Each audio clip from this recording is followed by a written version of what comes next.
এক বুড়ি ব্যাংকে গেছে টাকা রাখতে, গিয়ে ম্যানেজারের সাথে বলতেছে, ম্যানেজার সাহেব আপনাদের ব্যাংকে আমি কিছু টাকা রাখতে চাই।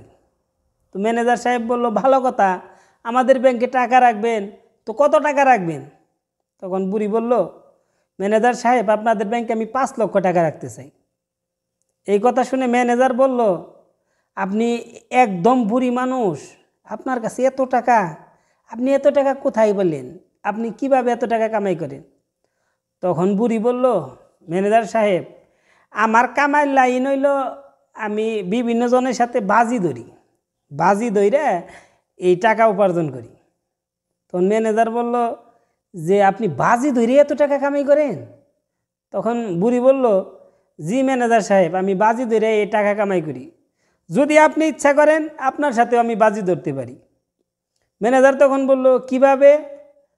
বুড়ি বলল যে আপনার মাথার চুলগুলা যে নকল এটা আমি জানি। এই কথা শুনে ম্যানেজার বলল, কী সব আবল তাবল কথা বলছেন?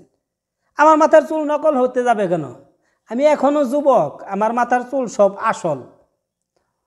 তখন বুড়ি বলল যে না ম্যানেজার সাহেব, আপনার মাথার চুল যে নকল এটা যদি আমি প্রমাণ করতে পারি আপনি আমাকে কত দিবেন? তখন ম্যানেজার বলল, আপনি আমার মাথার চুল নকল প্রমাণ করতে যদি পারেন তাহলে আপনাকে আমি 5 লক্ষ টাকা দেব। তখন বুড়ি বলল, ঠিক আছে, আপনার মাথার চুল যদি আমি নকল প্রমাণ করতে পারি তাইলে আপনি আমাকে 5 লক্ষ টাকা দিবেন, আর যদি নকল প্রমাণ না করতে পারি তাহলে আমি আপনাকে 5 লক্ষ টাকা দিব, কথা ফাইনাল। এই বলে বুড়ি চলে গেল। বুড়ি বলল, ঠিক আছে, আমি আগামীকাল আসবো, যেহেতু অনেক টাকা পয়সার ব্যাপার স্যাপার, একটা উকিল নিয়ে আসব, উকিল নিয়ে এসে উকিলের সামনেই আমরা বাজিটার ফায়সালা করব। তো পরের দিন বুড়ি একজন উকিল নিয়ে ব্যাংকে এসে হাজির। তখন ম্যানেজারকে বলল, আপনি রেডি? ম্যানেজার বলল, হ্যাঁ ঠিক আছে। তখন বুড়ি কী করলো, ম্যানেজারের পিছনে গিয়ে ম্যানেজারের চুল টানতে আরম্ভ করলো।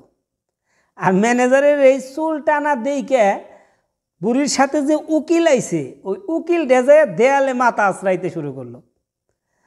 আর ম্যানেজার বলতে লাগলো, কি ব্যাপার উকিল সাহেব, বুড়ি আমার মাথার চুল টানতেছে আর আপনি যে দেয়ালে মাথা আশ্রাইতেছেন, বুঝলাম না কিছু।